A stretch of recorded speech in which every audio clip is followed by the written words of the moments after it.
TikTok, যে অ্যাপটি খুব অল্প সময়েই সারা বিশ্বে তুমুল জনপ্রিয় হয়ে ওঠে।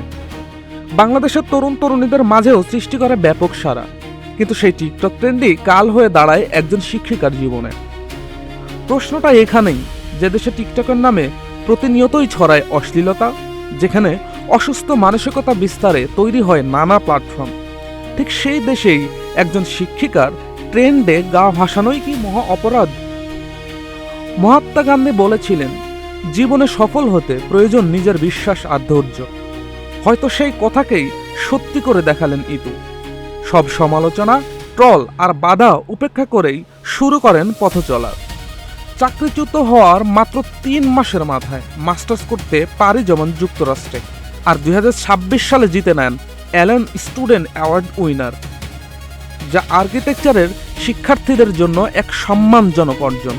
এরকম একজন শিক্ষার্থী যদি বিশ্ববিদ্যালয় শিক্ষক হিসেবে আসে, তাহলে বিশ্ববিদ্যালয়ের যে পরিবেশ আছে ওই পরিবেশটা বজায় থাকবে না। এক সময় যিনি ছিলেন ট্রলের শিকার, আজ তিনি নিজের মেধা আর ইচ্ছে শক্তিতে গড়েছেন নতুন পরিচয়। প্রমাণ করে দিয়েছেন, ইচ্ছে শক্তি যদি অটুট থাকে তাহলে থামিয়ে রাখার ক্ষমতা কারও নেই। জাকারিয়া সজল, নাগরিক প্রতিদিন।